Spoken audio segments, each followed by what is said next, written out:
but number 20 is likely to be on the show in the future. Man, so we're talking. You can't teach big. 10 years old. Oh yeah, the big goofy one. Absolutely. Yeah, we're liable to be following him. Yeah, absolutely. The big guy. You got to be able to shoot though. The league has changed now. Like, I would agree with you. Wait, you're saying, hold on. He said 'cause I was trying to figure out how old the kid was, and then I see it's on the graphic. You're saying number 20, the kid that got mixed, might be on the show as a pro? Absolutely. Because The of his probability. Because of his height. Yes. Okay.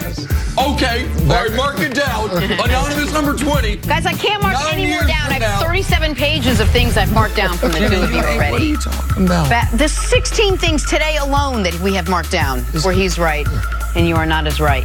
Back to the Lakers. Much drama this season surrounding who could be on the move next season.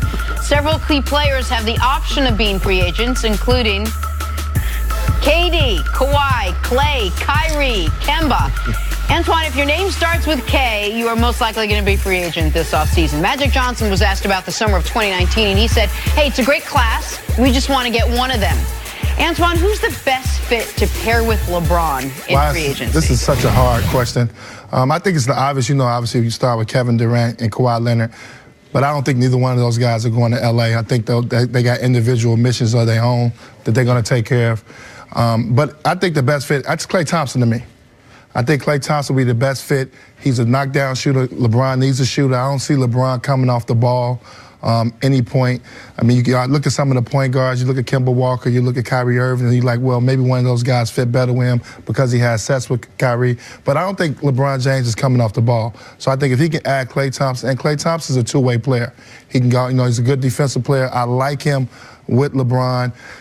Then after that, it gets kind of tricky because I don't think Kyrie goes back with him. And then it's probably Kemba Walker after that. Well, I mean, you're out of people. This is the point that I was making when the Anthony Davis thing came up. And the question was, well, would you trade everything? Of course you trade everything. These all-NBA caliber players, we know all of them by first name. Kemba Walker, if we're being honest, is a tick beneath that. Yes. Jimmy Butler, who's a pending free agent, at this point in his career right now, unless something changes, a tick beneath that. So it's James Harden's on a long-term deal. It's Paul George is on a long-term deal. It's Steph Curry's on a long-term deal. And these four guys and Anthony Davis. Right. Okay, so the answer is who fits best? Whichever one wants to go. Like there is no, well, listen, Kawhi, we'd love to have you, but we're holding out hope. No, you sign it that moment. And because of the style of player LeBron is, everybody fits with him. Like it's not like any of these guys would be like, oh, that's a bad basketball fit. I don't know about that. What do you? Who would? I don't know. He played with KD. I don't know if he's ready to let KD go like that. LeBron dominates the ball. Yes. So Kyrie, I don't know. Those are two right there on the list. Yeah, I don't know. But we know he fits with Kyrie. Well, obviously it didn't fit. Kyrie left. Oh, agreed. Where LeBron is playing right now, LeBron is Kyrie is not changing his style. That's the reason why Brad Stevens and him are not working. What's LeBron going to do? Like we thought LeBron was going to play in the post. Like we thought he was going to come off more pick and rolls. But obviously at this stage in this window, he's deciding that he's going to be on the ball. How do him and Kyrie? Because Kyrie is not good off the ball. Yeah, no, I'm figuring too. Kyle Kuzma's going to be there. If this Anthony Davis stuff doesn't happen, I'm figuring Kyle Kuzma's going to be there. You got him at the 3. Play a little 4. You add a Klay Thompson to that now with LeBron James playing point forward. Now you got a pretty nice. Your top 3 looks real good. I agree with that. And when we talked about this months ago, Klay is, in my opinion, he's clearly a tick below Kevin Durant and Kawhi. And you can make the argument Klay versus Kyrie. He might be the 4th, just in a vacuum, 4th of those 4 players. But stylistically, you can say he's the best fit. But there's if you were saying who fits with Joel Embiid, right? We could say, hey, no matter how great, like Anthony Davis could be tough with those two guys both playing. Like with LeBron, any of these guys, you would make it work. Any of these guys, they could complement each other. I do think there are better complements than others. And you can't forget the other side of the court.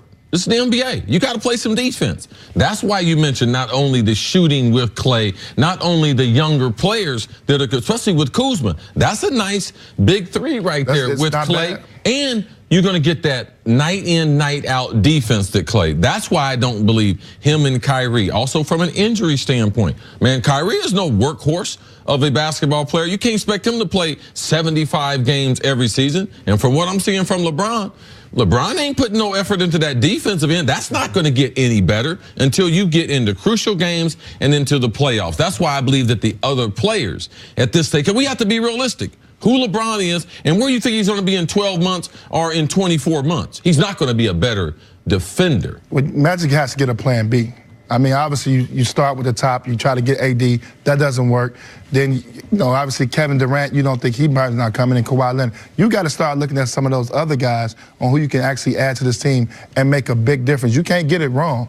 Well, so that wasn't the plan. No, the plan was 2 superstars. The plan was 2 superstars, and if that doesn't happen this summer, then the plan has gone awry. Because I don't think they will do what you're talking about. If they strike out on all these guys, and Anthony Davis gets traded elsewhere, I think what they're going to try to tell you is what? Anthony Davis is a free agent in the year. Just hold on and wait. Just we're going to develop these young players, and you're talking about LeBron in year 18. Yeah. That will mean this was I don't want to say a fail. It was the plan didn't go according to plan. Right? Like, you can't call it a failure until you see how it plays out. But I don't think they would sign, for example, Tobias Harris to remove their ability to get Anthony Davis a year later.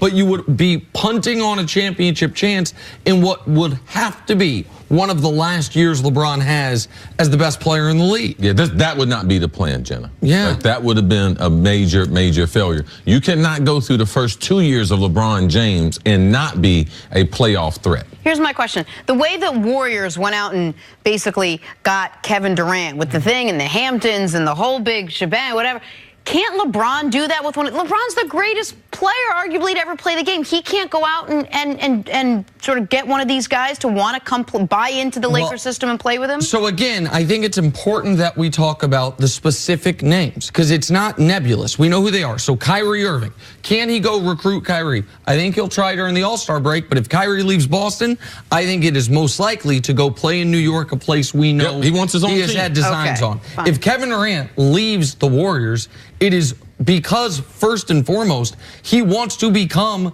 the greatest player by winning a championship on a team that he built it. That's one of the reasons. And that won't happen. And I would say his desire to do things from a business perspective have a pull in New York City on him. So basketball and business. Just like when LeBron picked the Lakers, business had something to do with it. It's a real good story yesterday. Rich Kleiman, his business partner, they set up shop in New York City officially. They moved their operations out here. So Kevin Durant, New York City has an allure. Klay Thompson, to me, I don't know why Klay would leave the Warriors to be the only reason to leave the Warriors in my eyes would be, you know what? Could I be the best player? What is it like if I'm the best player? If he wants to be the second best player, he's in the perfect spot and he seems as happy as can be. What does he have to prove standing at Golden State? If they win another championship, he can chase and have some fun. Now go see if he can play somewhere else. Go to L.A. His dad play in L.A. Why wouldn't he go do that? I could understand his move more so than Kevin going somewhere. But I like Klay. If he makes a move, he goes into the free agent market, why not go try to play somewhere where you're going to be, actually you're going to be the second best player on the team if you go play with LeBron. So you actually move up. From where you was at, you move up. As far as he was second, now he's third best on the Warriors. I get it. Listen, Kawhi's the catch. Kawhi's the one who we believe wants to leave and wants to go to Los Angeles. Yes. There's only 2 teams there. Right. He's competing with Jerry West in cap space. LeBron's big recruiting this summer should be Kawhi Leonard. All right, Antoine, thanks so much for hanging out today. Coming up, could Paul George be playing himself into the MVP conversation? That's next on First Things First. Great job, man. Thank you. Only way Klay